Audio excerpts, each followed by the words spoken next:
How am I going to intro you? You can talk about my new hoodie if you like. Okay.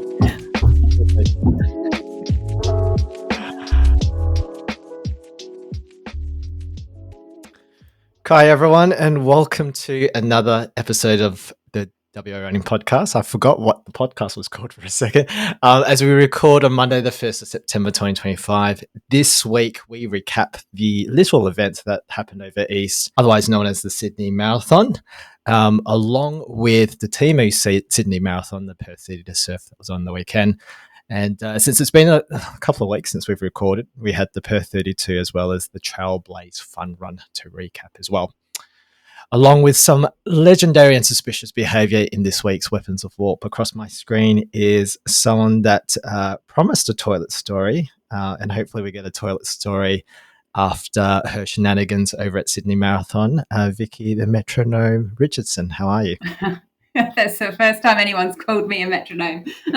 Hello, I'm good. How are you? I'm very good. Well, I was looking at your splits from yesterday's marathon, and they looked pretty good. So yeah, how I mean, we'll get into it later in the episode, but how was the experience overall?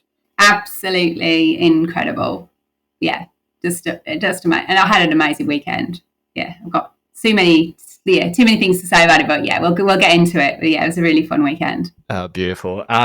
So, I mean, we were talking off the air, you know, you literally just got home an hour and a half ago. So you're ready to rock and roll. But last time we spoke in episode 88, 2 weeks ago, you were about to see the physio to get the diagnosis or the game plan heading to Sydney. So obviously you made it to the start line, completed a marathon.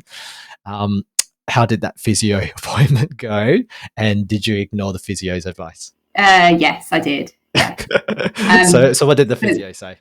Well, the physio said whatever was with me, which I had self-diagnosed with the help of ChatGPT as a bit of tib post tendons potential, possible slight strain, and then something with my perineal, and then possibly my soleus. I don't know. It was a combination of those things. Basically, I just overcooked things. And was probably carrying a bit too much fatigue to have done a 123k week. He said to me, it's like 98% healed, but don't run until the weekend. And it was Tuesday. And it was Monday. And there was no way I wasn't going to run until the weekend because that would have been a week to Sydney. Yep. So I gave it a day and then I went out and did a run walk. And nothing bad happened. So I went back to the gym the next day and cross-trained and then did another little run walk and then did a continuous 20 minutes 2 days later. And then I did a sort of pretty okay-ish park run on the Saturday, I think. And so, yeah, just kind of gradually built it back up. ChatGPT for the win there on the physio. Yeah. Did you reassure yourself by chatting to ChatGPT and ChatGPT was like, yep, good to go, ready to rock and roll? Yeah, definitely. And it was pretty conservative with the build-up, and I think I was too. And I think, to be honest, feel like, you know, you have all these self-doubts ahead of an event, and there was, like I mentioned last time, there's a fair bit of stuff outside of running that was going on for me in the few weeks before the event. But I think that I probably did the right thing eventually when I just stopped and rested for a week. And I think I caught whatever it was. I managed to pull it together. And it was a bit, you know, I didn't feel great the week before. I felt niggles all over the place. I felt like I was overcompensating for my calf with various other things. And my hamstring was pulley and everything was pulley, but and a bit tender, and I was tired. But came good. So very good. So I'm looking at the run sheet here. So mileage is 68k, so probably 42 of them is the marathon itself. So talk us through, you know, race week. When did you fly in, or more importantly, when did you fly home to Perth before flying back up to Sydney, and talk us through your week? Yeah, so I managed, I was in the UK on Sunday and I think I did an hour that day. I did do an hour. And then I and that went well, but I knew I was flying that afternoon. So I flew back to Perth on Sunday afternoon and got back on Monday night. I didn't run Tuesday. I ran on Wednesday morning. No, I didn't. I ran on Tuesday, and then I went to the physio for a massage on Wednesday. And that really did sort me out. I needed a massage, and I think that I went to see Kate Timmins at Valitudo down at Floriet, and she gave me a pep talk as well, which was very helpful, and needed that. And then I just did 6K at Yellow on Thursday morning, which was the best I'd felt for a few weeks. And then flew to Sydney on Thursday afternoon. And by that point, I think having just worked while I was in the UK, and then I worked when I got back to Perth, and I just needed a rest. So I kind of just approached Sydney on Thursday as, this is a holiday. It's not just a marathon, or it's not a marathon solely. I'm going to make a holiday out of it for myself. So that was what I did. So Friday morning I got up. One of the guys from Wolves, Phil, was staying nearby, and we were both in Potts Point, different accommodation. So we caught up for a quick 5K. It wasn't quick; it was steady. Yeah. We were both like, "Oh, it's hilly here." But we took on all the sites, so, did all the usual touristy run things around Mrs. Macquarie's Chair, and then I went and got a massage again on Friday, and then Saturday morning it was a shakeout. So we did a shakeout with the running centre and the Wolves on Saturday morning, which was good. I felt pretty smooth. So that was kind of my week. Week. Yeah, and then so carb loading. Any issues from you from the carb loading front? Are you a good carb loader in the lead up to a marathon, or do you not really take it that seriously? Yeah, no, I did take it fairly seriously, actually. I just did what I usually do, which was loads of carbs, basically. I'm not serious enough that I could kind of tell you the quantities, but I went to Dave Bryant a few years ago, and he gave me a really good carb load, which I've used for every major event that I've done, and it seems to work. So it's just, I think, so I didn't start it until Saturday morning, and I did had porridge and banana for breakfast, went into the city for the shakeout, had a coffee, and then met a friend who I was staying with for brunch, and we shared we shared 3 toasties between us, which I thought was a great effort. And then had a bagel, had another banana, very random combination of things actually. And then we went out for pasta, and then we had an ice cream. So did a Chris and very good. An ice cream on the way home. Are you a single scoop or are you a double scoop, or what's your? Just got we just popped to I just needed to get a bottle of water from the shop, so I just got one from the shop, and it wasn't a fancy one. Yeah, it was nothing flash. It was just what was it? A sandwich thing. I don't know. I don't like chocolate, so it was like a non-chocolate coated ice cream, the only one that I could find. Sure. I got a Gaytime sandwich, I think it was. Okay, fair enough. Yeah. Don't know. Sounds good. All right, and then what was the kit for Sydney?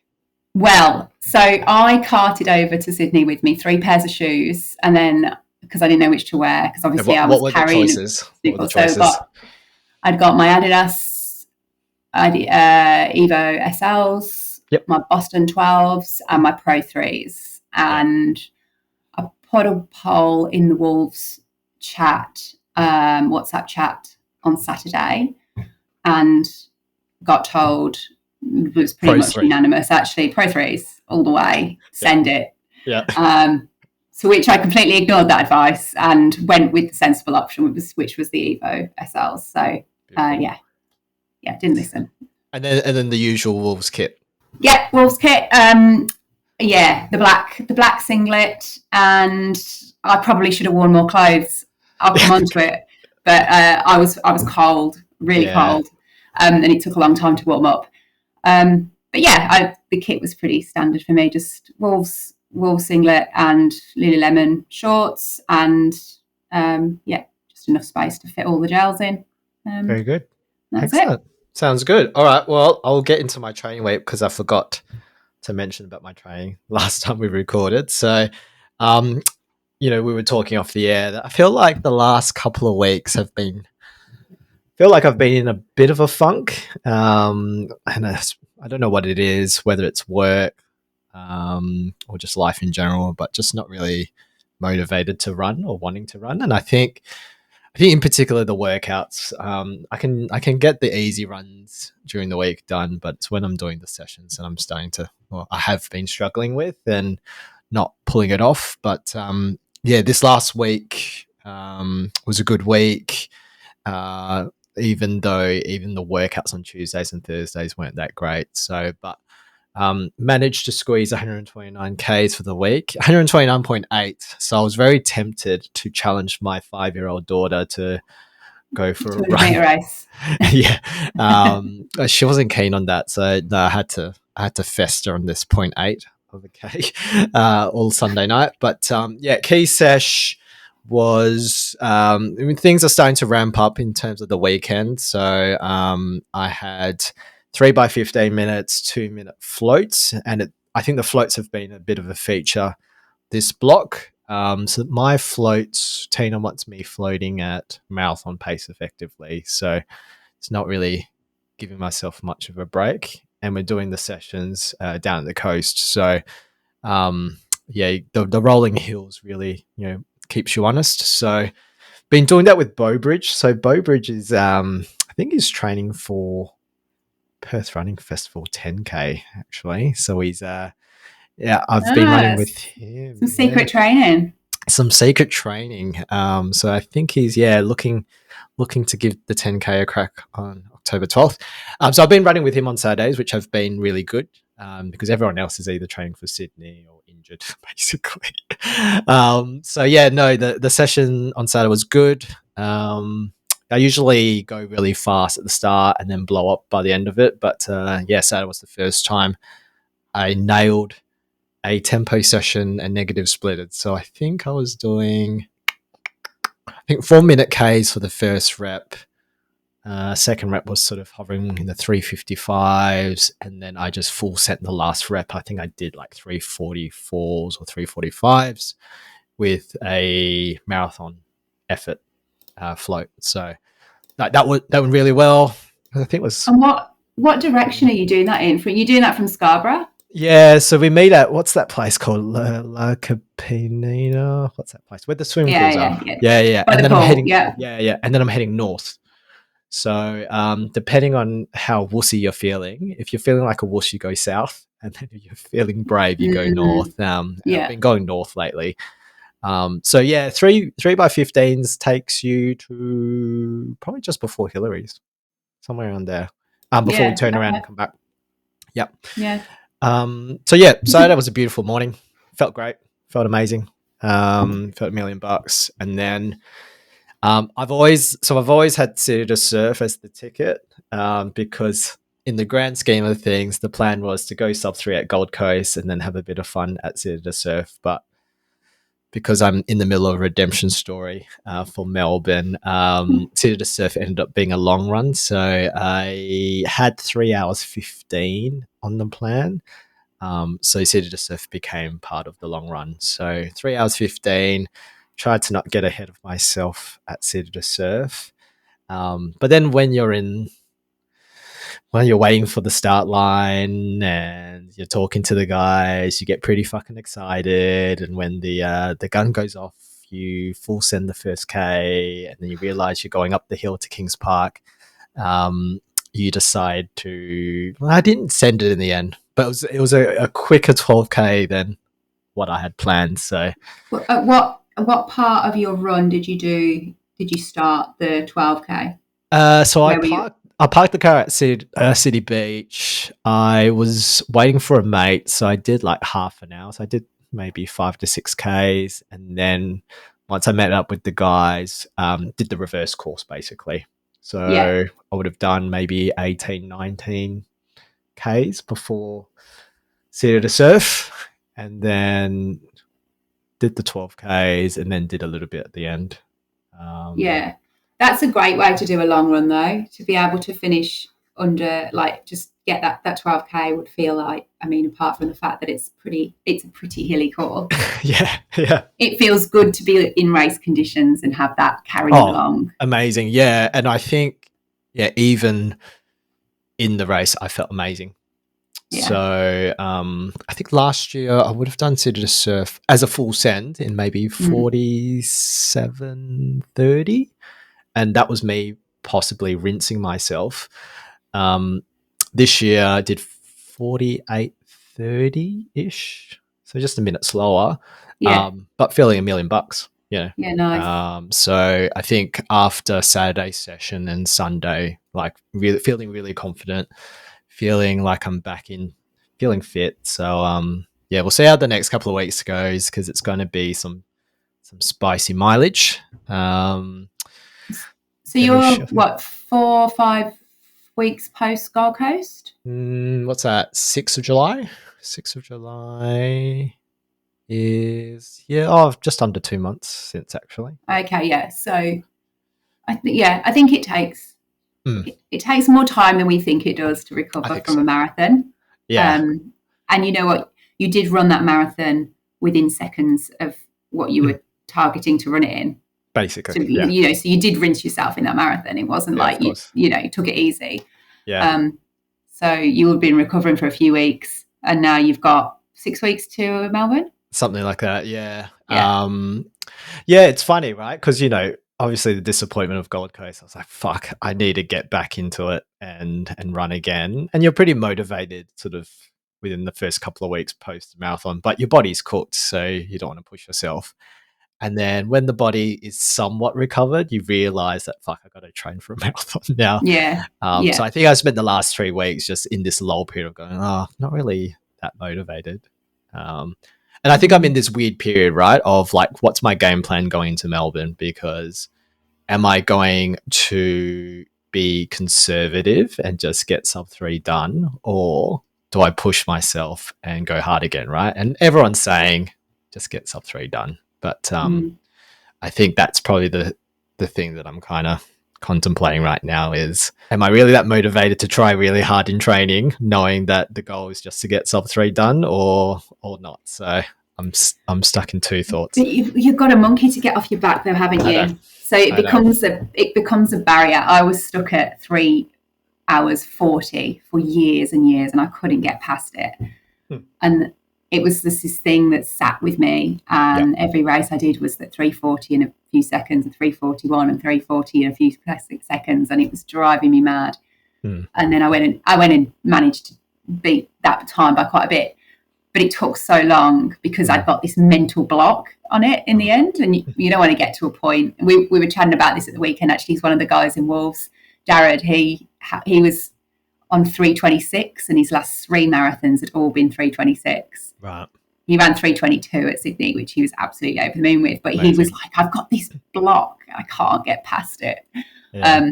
I would say just risk versus reward. Like, just get sub 3 done. Yeah. I think that's what everyone's saying. I think get sub 3 done, enjoy Melbourne, and then maybe there's a future marathon to go all in.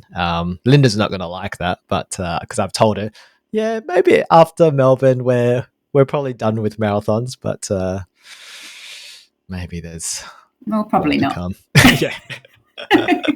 All right, let's get straight into results because we've got a heap of results to read through. So let's start with the Trailblaze Fun Run. That's a couple of weeks ago on the 23rd of August. Do you want to take this race away in terms of recapping the results? Yes, I will. Yeah. So there was a 5. What was there?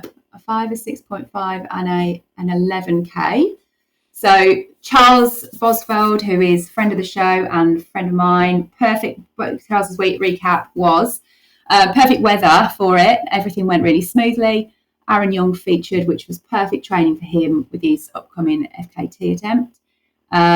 So the Gutsy Goat 11K for the females, Petra Georgian was first in 1 hour and 12 minutes. Georgie Smith second in 1:17, and then Sarah Bosveld in 1 hour 20. And for the men, we had Sam Herman in 1 hour and 10 seconds, Rodney DeBoer in 1 hour and 2 minutes, and Alan Crisp in 1 hour and 5 minutes.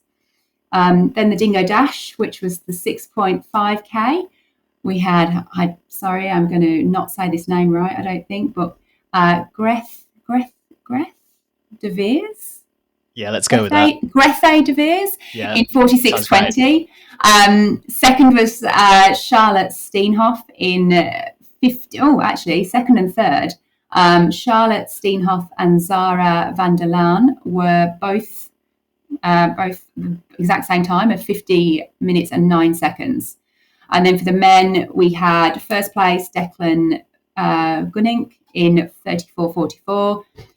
Second was Jacob Witten in 35:25, and third was Nathan Gunning, who must be a brother or father or son of Declan in 35. I reckon brother. Let's lock in brother. Yeah, let's go with brother. Yeah. Yeah. Very good, very good. And then the next day we had the Perth 32 event. So I think Saturday was a good day from memory, and then Sunday was absolute fucking garbage weather. And it seemed like the morning we experienced 4 seasons in a day. So there was a bit of heavy rain, then there was like sun, then there was wind, and then it was sort of repeated itself again. So I was surprised that the amount of people that turned up that morning. But I suppose we're in the middle of marathon season, so a lot of people were sort of getting out and, getting their long runs in. But we'll start with the 10K. So we had 71 finishers. Coming first in the men's race was Lucas Coe in a very decent time of 34:13. Coming second was Lachlan Hansen in 34:16, so a couple of seconds there. I think Lucas was well out in front for quite some time, but Lockie was catching up to him. And then we had Nick John Arlen just a week before Sydney running a very quick 34:36. And I think he did a long run as part of this run as well. So clearly not tapering very well for Sydney, but still a decent time nonetheless. And then in the women's race, we had Brianna Card in 42:40, Samantha Dykmans in 43:52, and Sam Brensverker in 47:09. In the 32K, we had 175 finishers. In first place, we had Adam Lamb in a very decent time of 2 hours, 2 minutes and 28 seconds. Adam was actually chilling with me for quite some time before he decided to go, you know what, I'm going to try and win this race, and decided to, join the lead pack and then slowly claw his way into first place. I think it was probably towards the end of the second lap where he had caught up to the first person and then overtook him in the third lap. In second place was Jameson Hick in 2 hours, 3 minutes and 38 seconds. So he was the person that was leading throughout, and then got overtaken by Adam at the end. And then coming third officially was Carl Douglas in 2:04:59, and he was looking comfortable throughout. Technically, Mike Lawson came third, but then we'll find out later in Weapons of Warp that he actually forgot to register. So he actually did come third, but was ineligible for third place. In the women's race, we had Amy McPherson taking out the women's race in 2 hours 15. I think some consistent laps from Amy. I think running 4:13 pace that ends up being. Coming second was Catherine Stockwell in 2:18:29, and coming third is Sasha Johnson in 2:27:50. Yesterday we had the Temu Sydney Marathon, so City to Surf Perth. We had the 4K and 12K, so beautiful conditions yesterday. I think we had a minimum of probably like 6 or 7, so it was beautiful. And I think by the time you finished, it was only warming up then. So perfect conditions for both the 4K and 12K.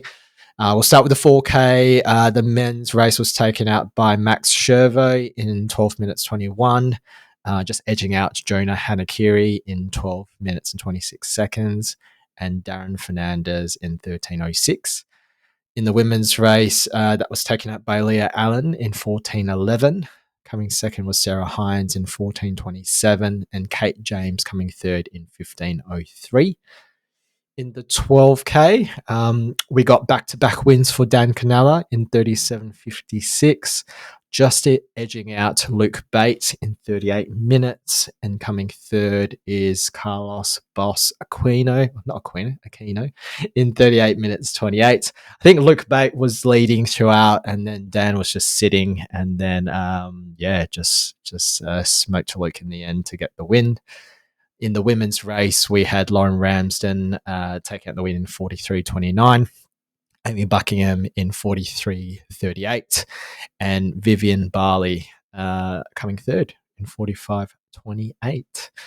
I think that's Lauren's second win in the 12K after winning the 12K at HBF. So looks to be a good distance there for Lauren in the race. And yeah, it was beautiful conditions. I was, you kind of was wondering whether or not it would be pretty quiet, considering that most of Perth would have gone for Sydney, but still a decent event. A lot of people around, a lot of people running, and yeah, a great spectacle all round. I think we were talking off the air about the hills, and I think it's just become just the typical City to Surf course that for most people, it's just something that people are aware of. So therefore it doesn't feel as scary as it used to be. So, I think it's a great event. I think the finish down at the beach is really, it's like the concept of running from the city to the surf. And I know it's a bit of a logistical challenge to, get a lift in or get a park your car at the finish or whatever people do. But they do have, I know they lay on a lot of buses to get people back into the city. And I ran it last year, and I felt it was really well organised. And the photos from yesterday look great. And like you say, weather was good and the big turnout. So looked like a great event, some good times by the look of it as well.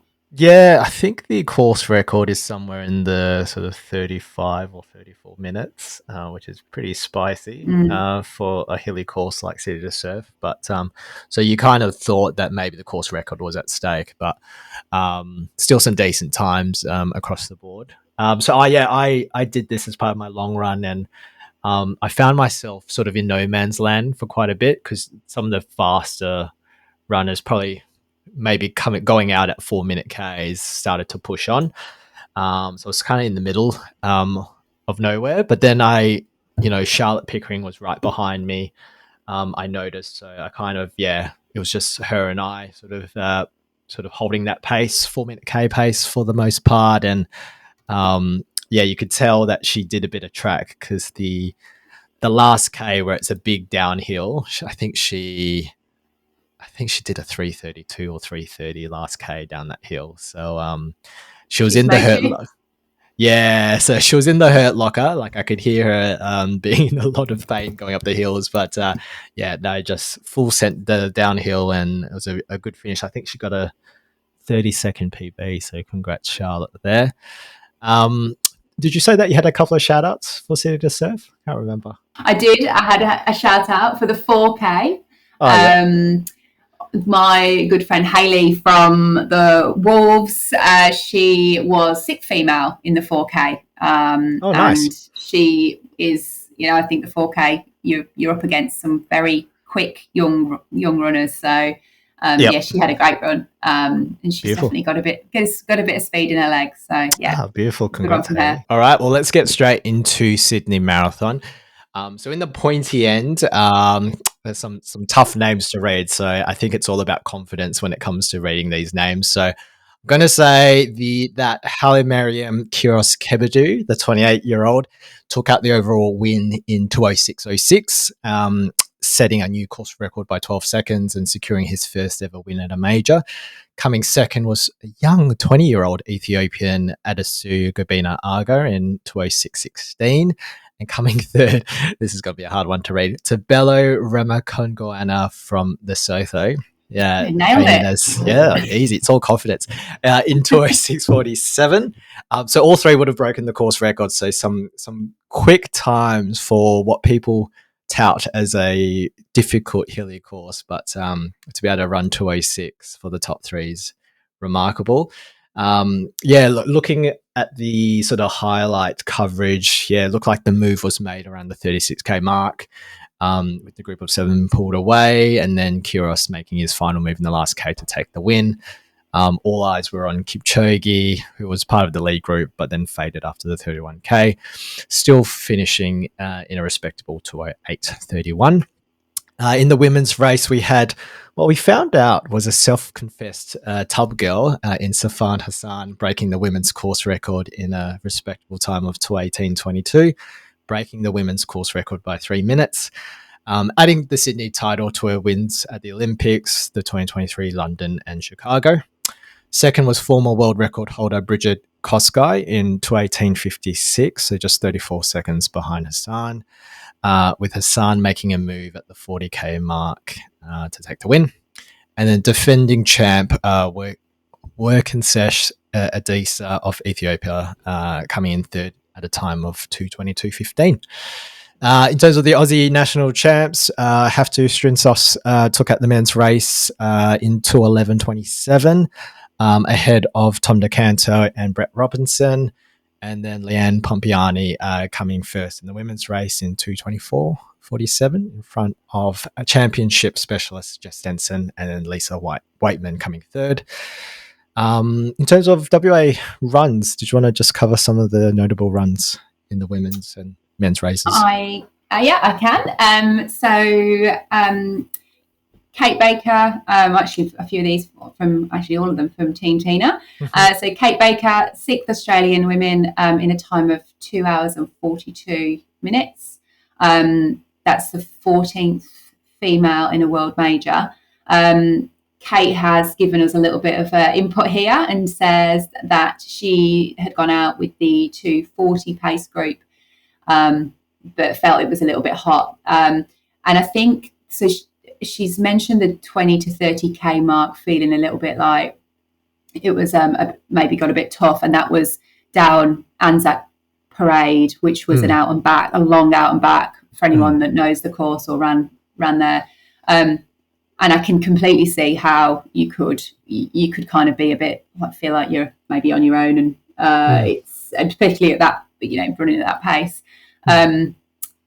So when I was going down there, because I was almost an hour behind Kate, there were plenty of things to see on the way back, because there were lots of people coming towards me on the other side of the road, but there wouldn't have been anything to distract her on the other side of the road when she was running down there. She got a PB, so she was really happy with that on a hilly course. Loz French, who I saw in the afternoon for a drink or two. So she was 11th Australian woman in a time of 2 hours 49 and 25 seconds. And then Lisa Tyack was 17th Australian woman in a time of 2 hours and 55 minutes. And then Jules Bennett, who I also saw in the afternoon on yesterday on Sunday, just outside of 3 hours, so 3 hours and 14 seconds from Jules. So just incredible times. I'm so impressed with them all. Ever run those times particularly on that course, but yeah, amazing. Yeah, and I mean with Loz and with Jules, they did Gold Coast. Yeah. And they just backed it up a month later. Yeah. Ridiculous. Yeah. I think Loz was saying in the afternoon that she felt she really wanted to enjoy the experience, and she did. So and she was definitely enjoying the after party. So that was good to see as well. And then also we're claiming Nick John Ireland as one of our own from WA. And he ran an amazing time of 2 hours and 33 minutes. So yeah, awesome job, Nick. Braden Pantling, who was mentioned as a weapon of war on our last episode, did his long run in Kings Park and just decided to keep going and run a marathon, and ran 2:42 at Sydney. So on debut. Amazing. Yeah. Technically his first marathon, but crazy time. He must be young. Yeah. He must have age on his side. I reckon. For that sort of behaviour, and then to pull off a 2:42 2 weeks later has to be young. Yeah, absolutely. And probably just done some great training as well. Yeah. Well, you got good coaching from Matt Maguire. That's absolutely. And then in the 10K, we will shout out Max Mann, who came third in 30 minutes and 27 seconds. And 5K that happened on Saturday, Rebecca Bolster, I think one of the front runner athletes as well, was first. So won the 5K in 17 minutes and 3 seconds. Beautiful. So yeah, awesome job. Great weekend. All right, well, let's turn our attention to the star athlete of this podcast.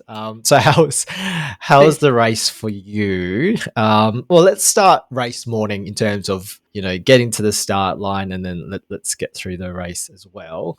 Did you have to take a tram to the start line? No, I didn't. So I was staying with a friend in North Sydney, and she very kindly got up at 3:30 in the morning and gave me a lift to as far as she could get to the train station, basically the closest train station. So that was incredibly kind of her. And yes, she texted me quite soon after she'd left me to say, I'm back in bed with the cat. So that was, nice. It was freezing, absolutely freezing. I had gone to the op shop on the advice of someone on the Saturday to pick up some throwaway clothes that were going to get collected for charity again after the start. And I'd got myself a jumper, the thickest jumper I could find, some like kind of thermal joggers, and a neck warmer. So I looked delightful. And I was still cold. And I was one of the first people. I started in the Orange Wave, and I was one of the first people there. So had the toilets to myself pretty much. I could pick from many.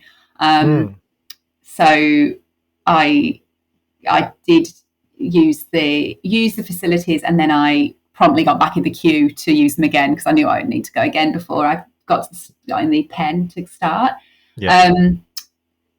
I bumped into a few of the Wolves who were also in the same start pen as me. So Bryan, who I think we will mention later, probably deserves a shout now because he got his Jägermeister out at the beginning of the race and was kind of like, I was like, you going to have that now? Or what are you doing? Like, it would have been a cold morning, so he probably would have been tempted, right? It would have been lovely to warm him up. Yeah, absolutely.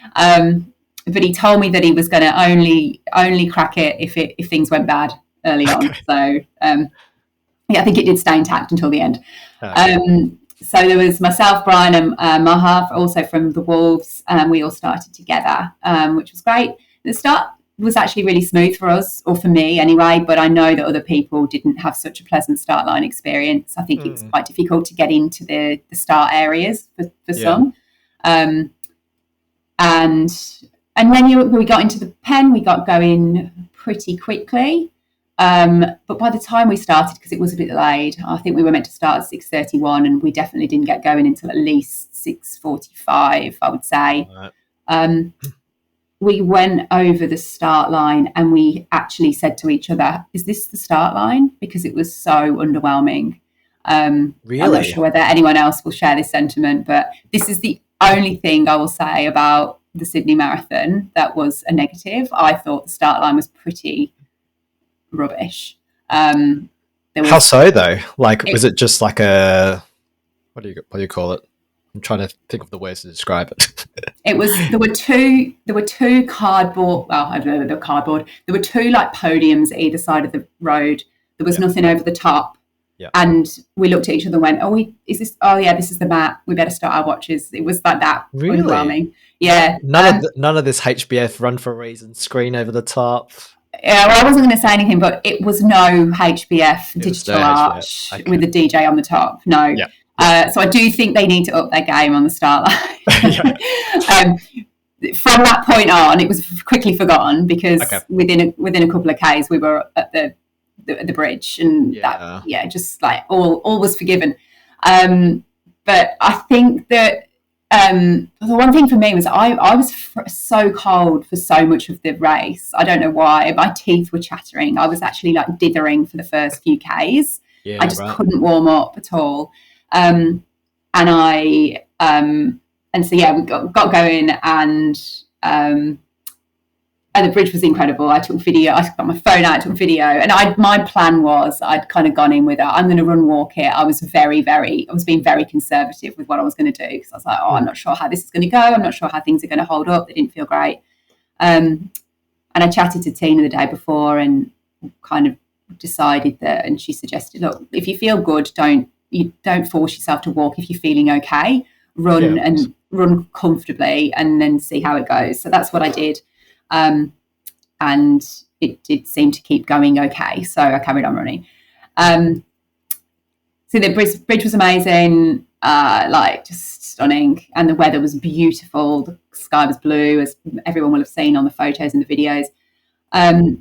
We went round Piermont, and I actually jumped off the course to go to the toilet because I was just... Is this a toilet story? No, well, it's a toilet story. Oh, a toilet. A toilet story. So I have got a bone to pick. When I was talking to some of the wolves about this after the event, like men do not know how easy they have it being able to go to the toilet wherever they fancy. Yeah. And I had to wait for 6 Ks to get to a toilet. And I feel like, there wasn't I didn't see any. Maybe there were toilets earlier, but I didn't see any until then. And I guess I could have jumped off the road and squatted in a bush, but I actually didn't see any bushes either.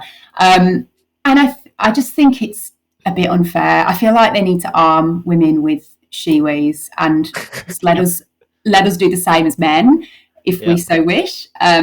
Because it just feels a bit unfair. And I think in this day and age, we should have equal rights with where we choose to go to the toilet.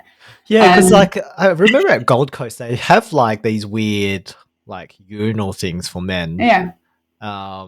Which is basically, I don't know, just feels like a quick tent that's just been set up. But yeah, it's a bit weird that you would have had to wait 6 Ks for access to a toilet. I might be wrong. I possibly missed some. And I'm not complaining. This is not a Sydney Marathon run. This is a men general and women running races. Equal rights when toileting run. So women, write in and tell me how you agree with me that we should be able to go to the toilet wherever we want, and there should be a way to do that. Anyway, so I did that, and then I was in Piermont by then, and it was honestly amazing. So there was so many people on course. It was like, it gave me like London Marathon vibes, having like crowds really deep, especially in the vibe zones. So they've got entertainment. I ran by when they were playing Taylor Swift, and everyone was going absolutely crazy. It was like all goosebump stuff, proper goosebump stuff. So that was awesome. And that happened every time we went through a kind of major spectator area. Okay. It was just, it was just something else altogether. And then we kind of hit I want to say about, I don't know, maybe 18K or so mark. And we started on our journey out towards the airport along Anzac Parade. And I didn't actually, I don't know whether I just missed them or what, but I didn't see any of the front runners at all on the other side of the road coming back. And I think I probably should have seen them because of the timing. But anyway, I saw enough people to keep me entertained, just looking out for people that I knew and along the way. Which was great, actually. I love that out and back for the fact that you could just see, look out for friends and give people a yell and that sort of stuff. So I saw a few of the wolves out there. And then so we got to the turnaround point, which was just after the halfway mark. I think it maybe would have been about 23, 24 Ks. And I saw Maha from the wolves, and we had a little chat, and I was by that point, I was still freezing. I was I didn't warm up. And I think it's because there were so many big buildings, and there was quite a lot of tree cover as well. So we were just in the shade a lot. And it was going pretty well for me. As you mentioned, my splits, my pace was pretty consistent throughout. I didn't really feel the hills bothered me particularly. And then we ran around Centennial Park, which had loads of support all the way around, actually. And I felt it was like just a really nice atmosphere. And I think I started to warm up a bit then as well. Like the sun came out, which was nice. And then I ran down. We ran up. Apparently, we ran up Oxford Street, and apparently that was a hill. And I didn't even notice it was a hill. I was like, felt fine. And then we went down. I think that was about 39k. Kind of started to go down towards Mrs. Macquarie's chair, and I was like, oh, I feel pretty good. I should probably like push on a bit. Yeah. So I did. And I started to have to kind of wait because it got a bit narrow there. And that was the only point on the course where it was a little bit congested for me. And I just found that people were starting to slow and fatigue a little bit. And I was still feeling quite good. So carried on through. And then you kind of head downhill again and into back down to Circular Quay and down to the finish line. And I was like, oh, it's nearly over. So it kind of came before I even knew it. I saw one of the other guys from Wolves down there, and then my finish was because I'd been carrying so much emotional, emotion, yeah. And I'd been like, I want to say all my photos from the actual event will be of me smiling like crazy, but I did have lots of moments of like really tearing up because I was getting quite overwhelmed as well, and just thinking about my mum and. Kind of because it was a big thing getting there, and so my finish line photos will be terrible because I just literally kind of felt I didn't collapse in a heap, but I was very emotional, and yes, it was amazing, but then they were happy tears. Unfortunately, I got sunglasses on, so I don't think anyone could tell, and I was like, oh. So maybe the photos aren't too bad then. Well, I don't know. Hopefully not. No. And then, it was just amazing. By that time, the sun was out and it was really hot, and so I got very hot getting from the finish line to collect my bag to then get out of like the kind of crowds and everything. But an incredible event for Sydney, an incredible event for Australia. Like the iconic views that you get in Sydney. I think everyone agreed, whether they had good races or not so good races. I think everyone I spoke to agreed that it was just an awesome time, and really well put on, really well organised. And lots of spectators, really good. And hopefully, in years to come, there'll be even more spectators coming out on course to support some great signs as well. Really, really good sign game, I thought. My favourite was ChatGPT can't help you with this one, which I was personally quite just really hit home. Yeah. Yes, there were a few, and I think another one that I saw was therapy would have been easier. Yes. Which again is another good one for me because I'm like, no, this is good therapy. No, I'll stick to this running thing.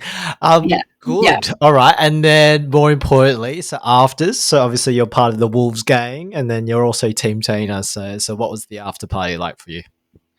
So we met at a rooftop bar in the Rocks with the Wolves and had some drinks. Oddly, a few of them just left very quickly. I feel like they were a little bit, I don't know, they talked a good game, but then are you calling them soft on the pod? A little baby, yeah. I was quite surprised with how quickly that some of them departed. I shall name their names, Keith and Kurt. Yeah.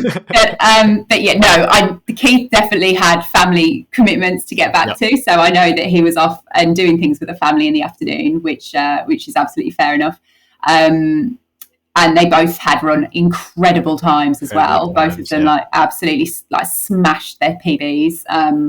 Both of them took big chunks off, so well deserved rest. And then I popped over, and I say popped like I walked slowly up the many steps of Sydney to the Team Tina afters, which was at a really nice rooftop bar with a pool, and it was great. I felt like I was in Ibiza. What's up with you guys and rooftop bars? I don't after a know. marathon? I don't know. So it was a actually ridiculous decision to end up at. I think we were at the Glenmore, I think, in the Rocks, and I was like, oh, this feels so far. Yeah, it's so far, and it's still 500 meters away. So yeah, it was anyway. We got there. So that was good, but I was I think I had a lychee martini at the pool rooftop, and influenced a few others to do the same. I think mine looked so nice, and it was delicious. And then I was very hungry, and so I kind of said my goodbyes and was on the train with 3 sushi rolls by 5 o'clock. Only 3 sushi rolls. I'd be smashing way more than that. Yeah, no, I hadn't. I'd eaten. I tried to eat earlier, and it hadn't. I just couldn't. My stomach. I'd done really well with my gels during the race, and my electrolytes, and I think my stomach was just like, no, not proper food, not ready for that. Not ready. Yeah. Yeah. So then I had a good dinner when I got home. My friends so kindly cooked dinner, and so we had that, and it was always well with the world. But yeah, it was a really great day, and everyone seemed to really enjoy it. Amazing. So it's the race to go to for everyone in Perth. I think so. I highly recommend it, and I really hope I can get in for next year. I'd love to do it again, have another crack. Because you guys would have started by the time I woke up to do my long run. And unfortunately, it's been covered on Easy Double, but yeah, the coverage wasn't that amazing. It seemed like it just cut out at very crucial moments of the races, which is a bit unfortunate. And they probably just spent too much time focusing on the fact that this was like almost a tourism campaign as opposed to a running race, which is a bit of a shame. Yeah, and I think wheeling out Bruce McAvaney for this is kind of like, oh, don't know. I feel like it took a bit of shine off the spectacle. And then it was hard to track you guys, so I had all you guys loaded up to track throughout the whole race, but it was just it showed up as you guys not starting the race, so had to get on a browser basically to track you guys, which was a bit of a shame. But it looked like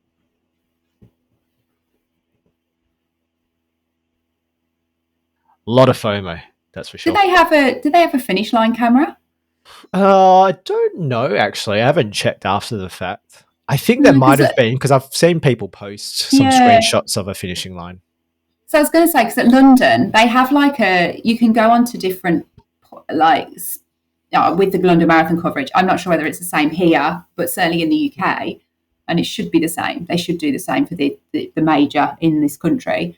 They have like a split screen that they show you, and so you can see people finishing that quite well, because you've got 4 different views of a finish line camera. So I wonder whether hopefully if they don't have that, then they should implement it for next year. Because I'm YouTubing. I'm not seeing it, which is a shame. There's a stream, but I think so. There might be a finishing line. All right. Oh, okay. Have a look. Interesting. Very good. All right. Yeah. Well, any other shout outs before we move on? From Sydney, just to the Wolves generally. Wolves didn't. We kind of touched on it last time. We were the partner run club for Sydney Marathon, and the way that we did that was we applied through a fairly rigorous process that the Sydney Marathon required. And I know that the committee, we're a proper kind of fully formed club with a committee, and the committee worked really hard to do that, which was great. I think great having that opportunity. So big shout out to Keith and all the committee that were involved in doing that. And it allowed us to have, we got access to their training program, and there are some other things as well attached to it. we did not get any free entries for anyone. I think there's been some rumours I heard at the weekend. There was no free entries involved. Any entries that were had were absolutely full price paid for. Yep. And yeah, that's why we ended up with such a big crew going over. So it was a great day, and I think that kind of the power of the team and all that good stuff that comes with being in a group meant there were a lot of PBs. Too many to shout out. But I will shout out one in particular, Maha, who I run with. She, in her age group, she was 10th and has, I believe, with her time of 3:39, qualified for to go to Cape Town next year. Yep. So I think like a big shout out to her. She's an awesome runner, has done all the world majors, so is now a 7-star finisher. And then I'll shout out Emma Lindley, who's an avid listener of the pod. She is. And she ran a massive PB as well. I think she ran around about 3:37, 3:38. Yep. Sorry, Emma, if I've got that wrong. And I think that knocks about at least 15 minutes off her PB.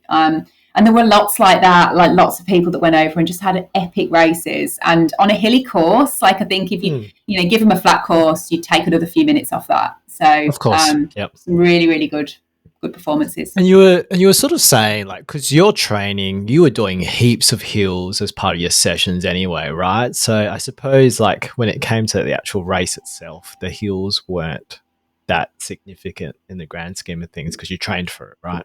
Yeah, I didn't think so. I felt like I was really well prepared for the hills, and I was actually expecting a much hillier race than I got. And I was, to be fair, I was running well within myself. I think that what I came to realise by about the 30k mark, because I was kind of checking in with myself regularly to see how things were feeling, and I was like, yeah, there's a fair bit of underlying fitness here that I'd got and I think it proves that a marathon plan is great and nailing every session is great, but as long as you nail 80 to 90% of it, you're probably good. Because I took a whole week off and had niggles that I was managing. You learn so much. Every marathon you do, you learn and you take on board and you put it into place for like different things in place for next time. But yeah, I felt it was a really good event. I actually will give one other shout out as well to our friend Ashley, who ran 5-minute PB, 4-minute PB. Yeah, no, more than that. She ran 3 hours 3 minutes, so I think she would have done. I can't remember what she did at Boston. 3:12. So phenomenal.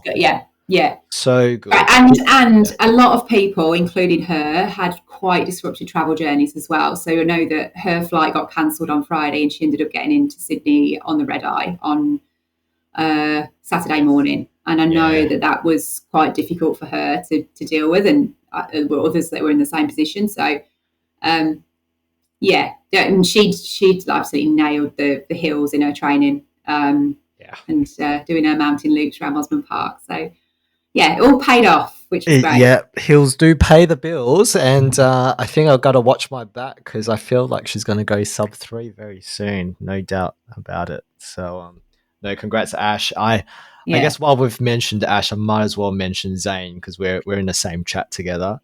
I can't remember his time off the top of my head, but his story was he had a big shit towards the end of his marathon, which probably costed him a couple of minutes. But shout out to you, Zane, for I think that's his 7th star. He's one of the heaps of people that got his 7th star over the weekend. So congrats, Zane. Just wanted to do a quick shout out to the On My Feet crew that also featured at Sydney Marathon over the weekend. So On My Feet is a charity who help the homeless re-establish their lives, encouraging participants to get involved in the running community. There were 6 of them representing the On My Feet crew over in Sydney.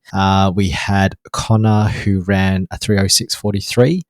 James, who ran a 3:44:30, a PB for James there. Barb, who ran a 4:02:44, PB for Barb's there. Joy, who ran a 5 hour, 37-minute, 15-second first marathon for Joy. Kath, who ran a 3:39, and we had Ben, who ran a 3:24 PB, all due to the amazing work of the On My Feet program. And, post marathon, you feel great. Yeah, I feel good. Yeah. Surprisingly, yeah, it was a surprise for me. I think I said last time we chatted, I was like on a good day, I'd be going for 3:30ish, thinking that would be a good time on that course. But to be honest, I went into it thinking I'll probably be lucky to do 4 hours and just do a run walk and see how it goes. And I ran 3:34, so I was really happy with it, and I felt strong at the end. And my last 2 marathons that I've done, actually, I haven't raced them. For like, one was a training run last year, Perth Marathon Festival, Perth Running Festival, and I just ran it within really under control and felt really good at the end. And I think just those positive experiences, and I think anyone who knows me knows I love running and I love training, and I think that I feel like to some extent you kind of need to. You've got to enjoy the training, because sometimes the race won't go to plan. And as long as you enjoy the training, then it's okay if that happens. Take what you need out of it. But yes, I did. In this case, I had a far better race than I expected to, and I do not feel anything too serious is wrong in the aftermath. So yeah. Good. And then final question for me. How much money did you spend either at the expo or, post marathon in terms of merch, as I can see from the jumper that you're wearing? Oh my goodness. So I went at the expo. I bought a t-shirt and a singlet from Asics, from their main sponsor. And then I went to the Lululemon pop-up and got overexcited about the fact they were printing things on selected merch from Lululemon. So I went to Lululemon. I bought myself the only t-shirt I could find that fit me. Yep. Of the range that they were going to print on. And then I took it very excitedly to the print pop-up, and they said, we closed 3 hours ago. Yeah, right. But you can come back tomorrow. And I was like, I don't really want to come back tomorrow. So anyway, I did go back the next day on Saturday after the shakeout with my t-shirt in arm. Yep. And it was a 2 to 3 hour wait for printing. And then I had to leave it and go back 3 hours later to collect it. Right. So I bought in total 3 running tops, one of which I didn't need to buy because I didn't get it printed. And then I went to Tracksmith this morning and indulged in a quite overpriced sweatshirt, but I love it. So dollar value, or is it too embarrassing to mention? Yeah. Okay. Yeah. Yeah. Looks great on you. That's all I'm saying. You know what? My friend said to me, cost per wear though, and I said, well, I live in Perth and this is a really thick jumper. This is great for 3 months of the year, and the rest of the year it's going to be in the cupboard. So, but it looks nice. And it does look nice. It says Sydney on it. So, I'm going to go back to the UK later this year, and I will be taking it with me and wearing it every day. Every day. Yep, sounds good. Looks great. All right, well, let's move on to just very quickly the UTMB that was on over the last week or so. So I was talking to Hayley at work today, and she said that I should mention that the women's race was taken out by Ruth Croft of New Zealand, and that we should claim her as an Australian. But she won the 2025 race. She finished. Not sure how Ruth's going to feel about that. Ruth doesn't listen to this podcast. So she finished with a time of 22 hours, 56 minutes and 23 seconds, becoming the first woman to win all the 3 major UTMB World Series finals races. So the OCC, Triple C, and of course UTMB. The men's winner was Tom Evans from Great Britain. He finished in a time of 19 hours, 18 minutes and 58 seconds. the first British male to win the UTMB. Significant victory for him because he DNF'd in both 2023 and 2024. So big redemption story for him. From WA, we had Julie Gibson running 43 hours and 10 minutes. So UTMB is, what is it, like 170 something Ks and 10,000 meters of elevation, which just looks fucking scary. Just thinking about that. We had Josh Chugg, formerly of WA, doing the Triple C event in a time of 12 hours, 59 minutes and 42 seconds in 66 pace. So that the Triple C event is 101 Ks and 6,000 meters of elevation. And then finally, we had siblings Millie and Charlie Young coming fourth in the PTL race, which is a 300K race with 25,000 meters of elevation in under 100 hours, which I just can't conceptualize in my head how that works. But yeah, the PTL race is some sort of team race where you must run together throughout the entire course. So yeah, I mean, that in itself is crazy to be, doing a race together in 100 hours, yet alone 300 Ks and 25,000 meters of elevation. So congrats to everyone. I did hear that the coverage of UTMB was amazing compared to Sydney Marathon. So I feel like, yeah, those guys have got it together with many, many camera angles that you can do all in high definition. So looks to be a spectacle. So congrats to those that were involved. All right, let's get straight into upcoming events, Vicky. I was contemplating doing this one actually. So it's a Light Horse Ultra is on the 6th of September, and I realised that's next Saturday. Thank goodness I have. Not even next Saturday, it's this Saturday. This Saturday. Yeah.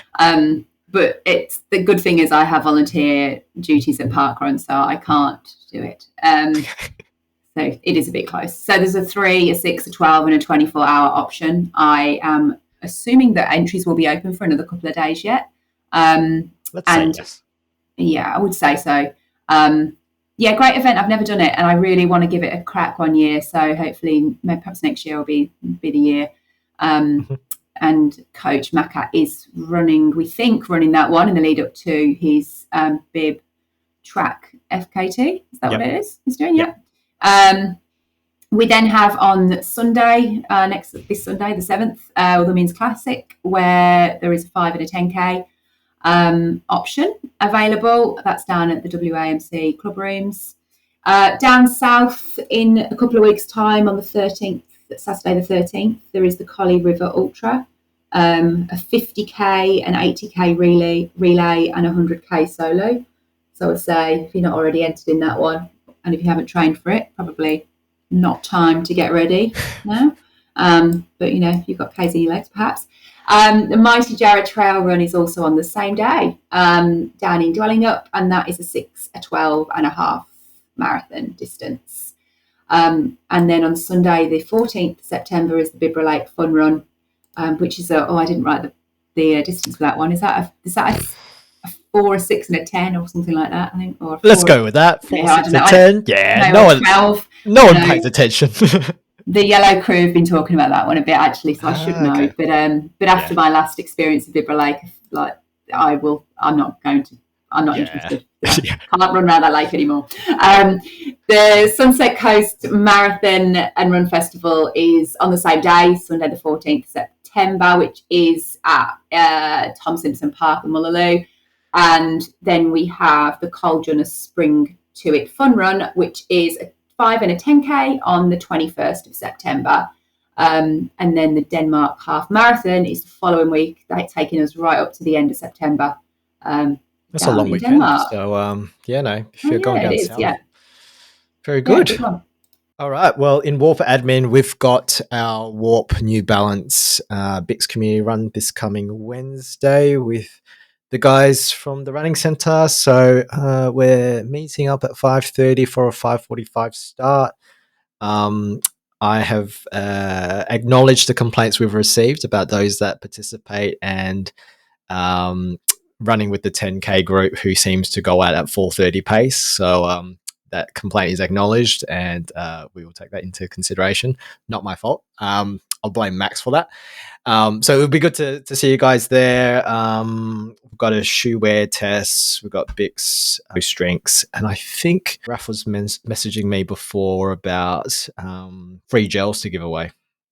So yeah, hope to see you all there. And then in terms of our weapons of warp, we've got a couple over the last couple of weeks. So we'll start with Mike Lawson. So Mike Lawson did Perth 32.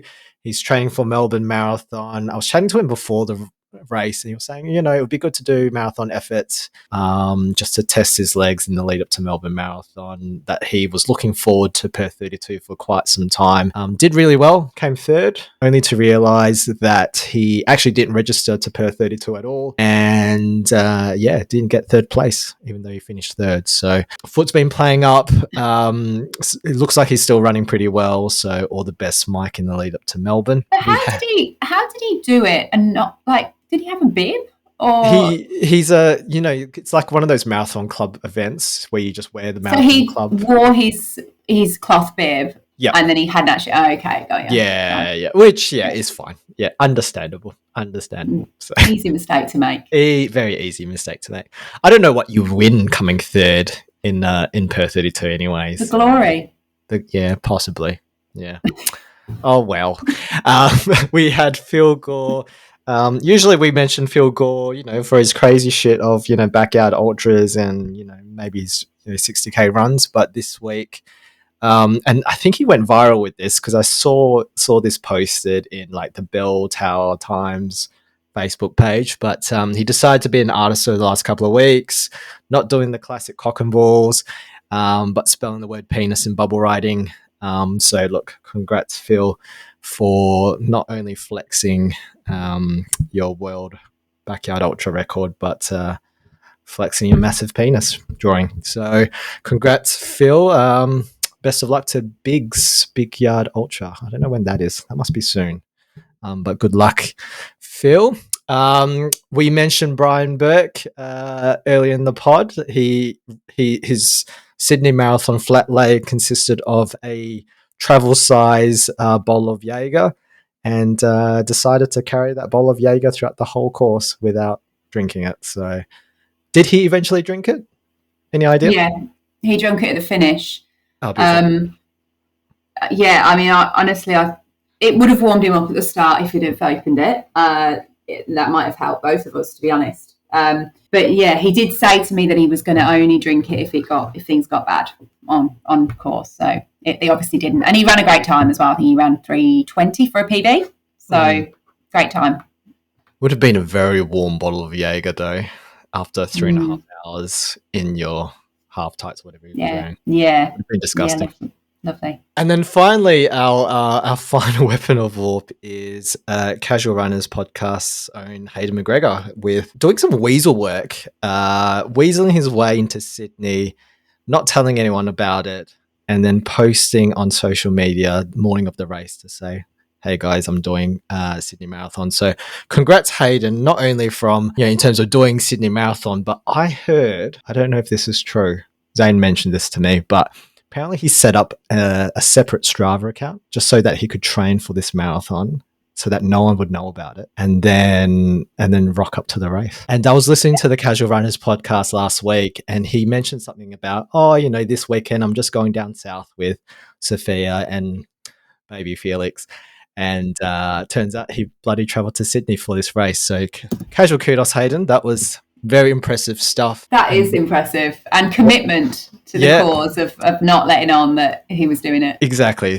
Big kudos to you, Hayden. And welcome to the big legs, Hayden. You're on the weapons of warp list. Any final weapons from you, Vicky? I think we've covered them all. I think we've covered everyone that I would have shouted out. Didn't you say there was double trouble, or was there, you had double troubles, but were they? Yeah, my double troubles were the poor start line experience and the toilets. They were my double troubles. I know we're stealing from Easy Double. Sorry, Easy Double. But I was like, I feel like maybe I'm not being quite controversial enough with those things, but I do. I've got a bit of beef with them. So yeah, they were my double troubles. Okay. Do you know what I thought you were going to say? There's this person who I won't name, but they stopped their watch at exactly 42.2 Ks. So on their Strava, they stopped like well before the downhill into Sydney Opera House. Oh. And she is an influencer, and that's all I'll say. But I thought that's very suspicious behavior for me. So I feel like I got to call that out. Oh no, I hadn't seen that. I'll show you after the record. Okay, cool. Leave it at that. All right. Well, thanks for joining us, Vici. This was your guest host stint, right? Yeah. And I've been hearing some feedback from people on the Warp Instagram account that you should be a future host of this podcast. So. Yeah, I've been slipping cash to various people to try and pull that off for a while. So it's finally worked. Yeah. Well, if the listeners are listening and, you want to have Vici back on, either as a future guest host or as a future permanent host, please let us know. I mean, Chris is back. If you don't, then just don't say anything. Okay. Right. Because we don't need that feedback. Yeah, that sounds good. Well, thanks for coming on. I'm sure we'll see you on the pod very soon. You'll see me somewhere, that's for sure. Yeah, definitely. And that's it for us this week. How do I end the show again? I forgot. No, you can reach out to us on Instagram at WARunningPod. Our email address is warunningpodcast@gmail.com, and our Strava account is Warp. Thanks for joining us this week, and we'll see you next time. See ya. Casual kudos. Not often you get on Weapons of Warp for a mid-Mara PB of 508, but we'll take it. Look, more surprised I actually kept the secret from pretty much everyone. Apparently Shannon's going to kneecap me when I get back, but I'm still in Sydney, so I'm safe. Enjoy.